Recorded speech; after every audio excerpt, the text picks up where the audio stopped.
I spent $789 to lower my handicap this week. Now, my handicap is higher than Willie Nelson at a Snoop Dogg concert, and we're trying to see how much time and how much money does it take for me to go from a double digit down to a single digit handicap. That means we are counting every dollar and every hour that it takes. And so far, I'm sitting at a 19 handicap, so we got to shave 10 off of that. So go ahead and drop a comment right now. What do you think my handicap is going to drop to by the end of this video? Starting off with the biggest purchase that I have made during this entire series, I got fit for brand new clubs, an entire bag, top to bottom, everything except for the putter. This is a pretty big investment, but I think that I made the right choice.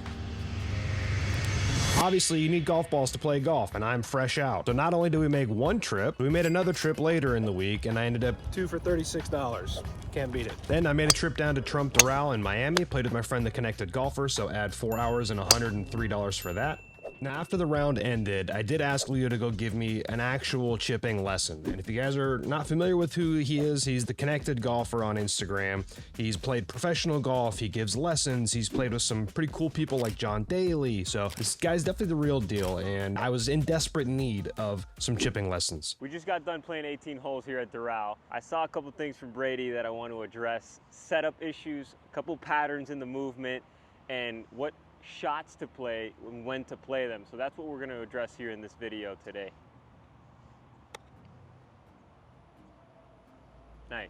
Okay, that's the first good one of the day. Well, some of the things that you'll notice is that when you have the tempo, when you're smooth, when there's no tension, when there's a ton of balls here, you're going to hit them nicely. That's it's true. when you hit that, you only have one shot to hit where it gets tough. So That's true, that is true. That's where we got to make sure our fundamentals are good. First thing I would tell you though, just as a common thing, that front foot's got to be a little bit flared to the target, about 45 degrees forward.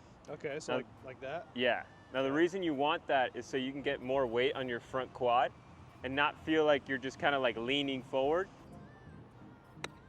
Beautiful. Ooh, that was crispy. That was the nicest one. That was crispy. Now, a good thing that helped me was actually understanding that this part and this part are connected. So you're gonna feel like if I had something pressed against your left hip, it's not gonna bump into me. It's actually gonna go back as this goes forward. Money. Beautiful. You're a good student. So now let's transition over to the 30-yard shot. Same kind of direction. That one back over there on the right. Back there? Yeah. I think a lot of my issues, other than the stuff that you've already mentioned, a lot of it comes down to not being comfortable knowing the distance on this club. Yeah. Well, you know why, right? And some of the reasons that's happening was going to go to my next point. But it's because you're very timing based. You rely on the tempo of it. But if you're able to get your mechanics to a point where it's repeatable, it's competent, that you can repeat it and you can actually know how far each one is going. So next thing we're going to work on, now that we're here, we got to make sure we're very conscious of where we're finishing. So I'm seeing a lot of this motion as it goes through. That's why you're blading it. You want to go, keep the hands moving forward where the club head finishes in front of the hands. Better. You're gonna get rid of those high soft shots and the blades by doing this. Now we got to get the distance. Yeah. There you go.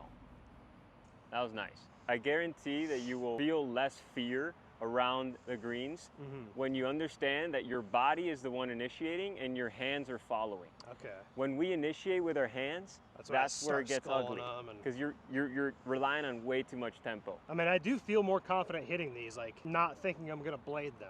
All right, over the bunker. See that ball flight? Nice and low. That's what you want. That was your hands going through. Hands going through the nicely. ball. I think it's time for the secret. Yeah, I need a secret. Here's the secret, bro.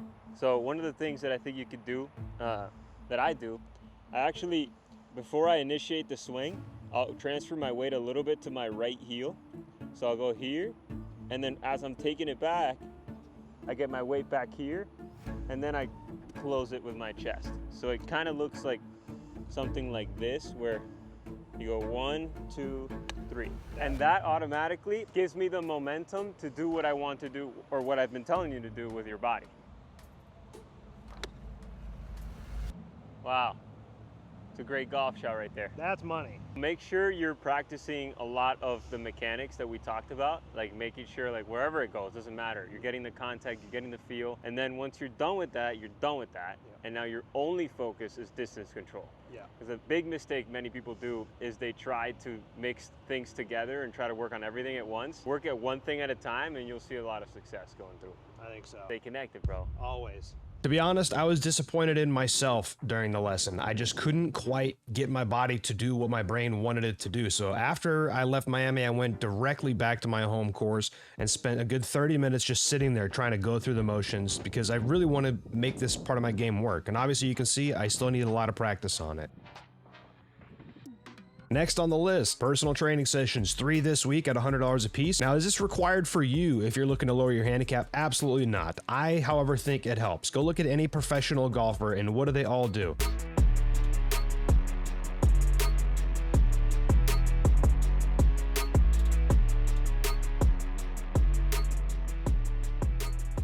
Except for John Daly. His highlight of the fundraiser came when Daly hit a golf ball off an empty beer can while barefoot and smoking a cigarette. How you feel? Tired. For me, this is massive. I was in a pretty bad motorcycle accident, as some of you guys know, and I broke 2 vertebrae. I had a contusion on my left foot, 3 broken metatarsal in my right foot, and snapped my thumb in half. So I've got a lot of issues that I'm working through. So not only personal training helps, but so does my chiropractor. And this is just one of the things that's been bugging me a lot lately. I've been having some wrist issues due to that screw that's holding my thumb together. So some cupping, some lasering, some adjustments. Occasionally I get it dry needled as well. For you, it may not work. For me, it does. Got myself a new pair of kicks and then made my way down to Del Air to go play at one of my favorite country clubs in the area. This is an absolute treat. If you ever have the ability to play here, or if you know a member here, definitely take them up on it.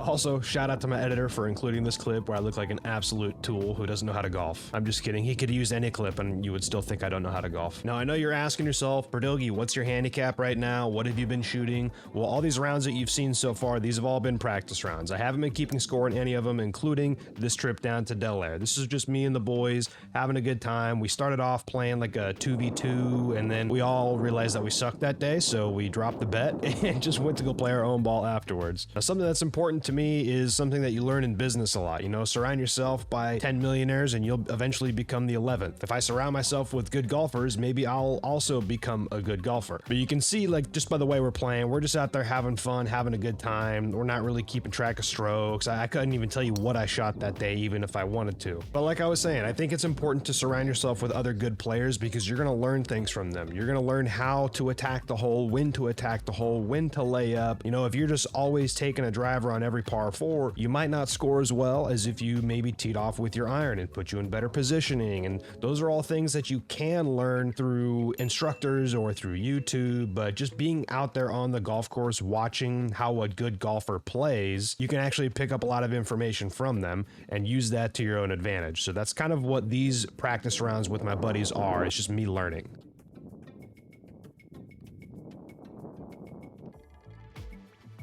And now, the moment you have all been waiting for. This is my actual first reveal of one of my handicapped rounds, where I actually play by the rules, play every shot, play every out of bounds, white stake, red stake, everything. I try to at least play 1 9-hole scoring round per week. Sometimes I get a little busy doing stuff, so I can't play all 18. And to be honest, sometimes I just like to go out and play 9 holes. And originally, the plan for this was to just play 9 holes, and then I would film on the back and use that for all the stuff that I voice over. So that's what you're seeing is me playing on the back. But I got a few holes in on the back and I just didn't feel like that was genuine to you guys as the viewer. I feel like you would want to see the shots that were actually included in the round. So I decided to extend this to an 18-hole match, and then as soon as I brought the camera out, I just absolutely shit the bed. The front 9 was really good. I shot a 40 on the front. For a player of my caliber at a 19 handicap, that's phenomenal. Then I pulled the camera out on the back and yeah, it got wild. I ended up shooting a 44 on the back, which still isn't that bad if you think about it for a 19 handicap. Would have been a nice bird. So the moment you've all been waiting for, you can see I started at a 19, and after I posted the score, I was An 18.2. Specifically wanted to include this hole because you can see I topped it twice and then I still end up with just a single bogey. So a lot about golf is the mental game. You know, you got to just forget about the bad stuff, and sometimes it's not even really as bad as you think. I salvaged a bogey after topping the ball twice. And remember to subscribe or 3-putt the rest of your life.